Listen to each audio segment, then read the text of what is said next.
Next question is rather controversial, and you have also addressed this, but we are putting it again here because it is quite relevant. As is known that the majority of population in the state of Meghalaya is that of beef eaters. With the government banning consumption of beef in mainland India, people have an idea that the government is trying to control the very food habits of the citizens of a democratic nation. If beef is to be banned because of religious reasons, isn't it against the idea of secularism? And if it is for the environmental point of view, as you said, why not mutton ban or chicken ban, which are also reasons for greenhouse gas emission? Well, let me change one aspect of the question. Nobody ever uses mainland India. That's only mainland China. Okay. Rest of India.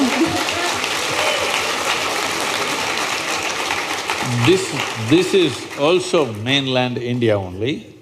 It is just that which is being misunderstood now because of certain things that have happened is, when Jawaharlal Nehru talked about building roads and bridges and industry across the country, including dams, because at that time we thought dams were the biggest things we could do. Now our ideas have evolved into something else.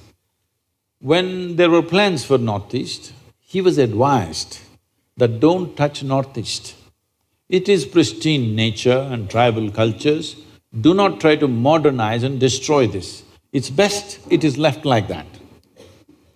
So, initially it was a conscious decision not to touch Northeast because people were beautiful, they were living in their own ecosystems.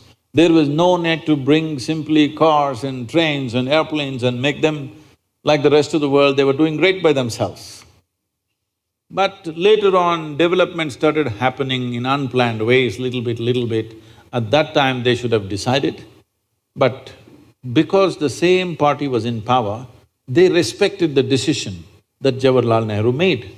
When he made the decision, it was a conscious decision. After that, it was just an emotional stuff, for which northeastern region has kind of paid a little bit of price. I wouldn't say it's a price, because living in pristine nature without all the rubbish that you see in the rest of the cities, I think it's a great thing. But today, because of connectivity, because everybody is watching on the television, on the internet, how big cities are, how New York City is, how London is, how something else is, when you did not see any of those things, I think people here were doing fine by themselves. That way, the only country which has made a conscious decision like this and successfully going with that is probably Bhutan. Everybody else has succumbed to Western ways of life, and they think we also have to become like that. Now it's unstoppable everywhere, including Northeast. Here, if you do not know, some 15,000 kilometers of highway is being planned. Once that happens, entire India will be driving all over Northeast, okay? I went to Ladakh, and you won't believe, I went to Siachen for the yoga day. Thousands of motorcycles, all kinds of people who have no idea how to balance on two wheels also or on motorcycles. Everybody renting a motorcycle, getting a license right there. There's a motorcycle rental, next to that we'll organize licenses for you. Right there, instant license, and hundreds of motorcycles everywhere. It is no more the Ladakh, pristine Ladakh that it was, simply tourists and traffic jams on the mountains, unbelievable. Well, that's going to happen to you because you asked for development. Because this is the kind of development that's happening in the world, unfortunately. Everything in excess. And in 15-20 years it'll happen. This government has decided to put railways, airways and roadways and everything. So, we can think it's development. It is also a certain loss to the country because tribal cultures will be totally lost, pristine forests will be lost, everywhere there will be picnickers, okay? Not wildlife enthusiasts or something. Picnic people will be all over the place. So, having said that,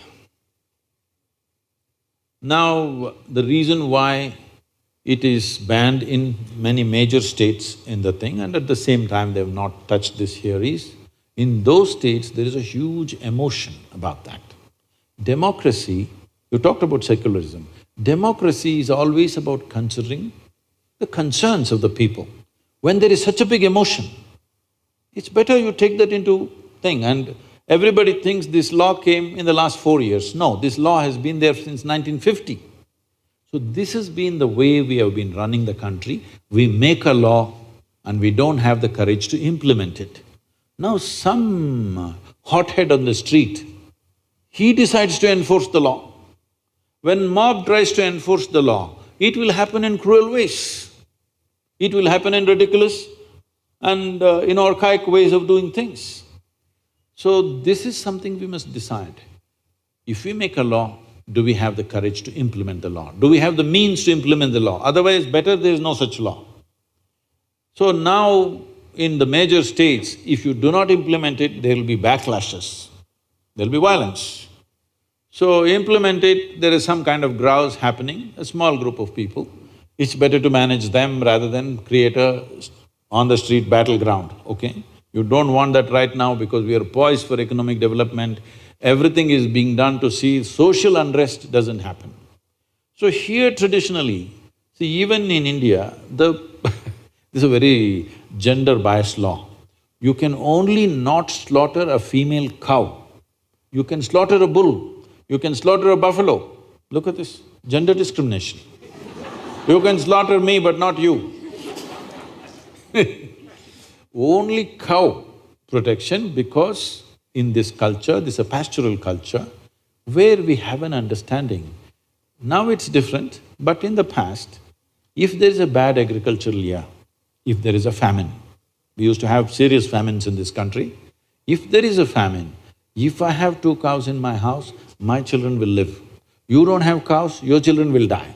This is a wisdom stuck in people's minds. So when because of my cow, my children lived, I worship this cow because this is the source of my life and my progeny. So there is a very deep engagement with the cow, in the sense when I was growing up, we were never fed milk from multiple cows. That specific cow, it has a name, and every day they will take you there and you at least give something, one banana, one little grass or something to the cow, and always my grandmother will be saying that this is you're like your mother, you're drinking milk from this cow, you must be always grateful to this cow, this kind of thing. Like there's a huge emotion between you and that cow because you're drinking its milk biologically and emotionally you're connected. You're not drinking dairy milk which is million cows and buffaloes and we don't know what else. So this has been the culture. Because of that, because we've drunk the milk of this cow, if we tomorrow want to eat the cow, that is considered cannibalism, not cow slaughter. I want you to understand this. It is deep-rooted in us because like our mother, this cow gave us milk. Tomorrow how to kill it and eat it up, this is considered cannibalism, and we said you never kill the cow. But they allowed other big animals to be killed also. And this methane gas you're talking, this is not a problem in India, this is United States problem. All the statistics and stuff, we just import it from the West and we think it's like this. In United States, how the cows are kept is a completely different matter. If you go into a cattle thing, it's something you must go and see, then you will not ask this question again. You must go and see, there will be 500,000 or 1 million cattle in one place. There'll be not a speck of green because so many animals moving, full of dung and everything. All in sheds, sometimes they move them out for exercise and again back. On the highway side, if they're there a kilometer away, the kind of sounds they're making, it will churn your stomach. Because they're intelligent enough to know that they're going to be slaughtered. You must see the screams of the cows. Once you go there, never again you will touch anything because basically it will churn up something within you. Why I'm saying this is, see, cow is an animal where I have seen this personally, somebody that I knew. This is a lady, she named this cow as Lakshmi. It always was with her, 30 years that cow has become, it's very old but still with her. This lady died at 87. This cow came and just stood in front of the house, did not move from there, refused to eat. 2 days later, it just fell dead right there. And I have seen cows, If you are very attached to it and you're in some grief, you're not even with the cow is somewhere else, but it knows tears are flowing from the cow's eyes. So because it has human emotions, we said you cannot kill this because it is exhibiting human emotion. If you kill it, it amounts to cannibalism.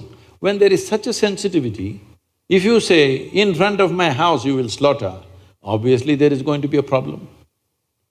So in this part of the country, there is no such sentiment, so they did not pass the law.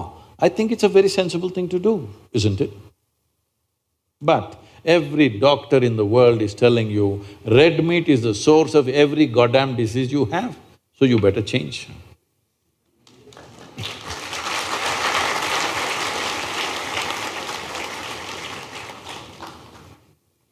It is not a religion, it's a certain sense of humanity. Humanity finds expression in various kinds of aesthetics. This is our aesthetic. What about the minorities living in those areas, Sadhguru?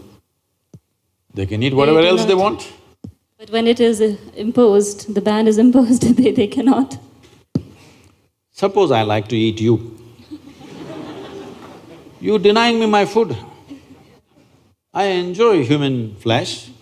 How can you pass a law against it, I'm asking? Hello? There is a law already that you cannot eat humans, but That is what… there is already a law that you can't eat a cow. The question is about passing of the law itself. No, I'm saying, see, you cannot eat a human being. Why? Because it's a human being. Now, we drank the milk of the cow, we have shared emotions with the cow, we don't see it as separate, because in the villages, the cow lives in your house. There is no barn somewhere, it lives with you in the same house. So what is grown up with you, lived with you, shared life with you, you don't suddenly kill and eat it.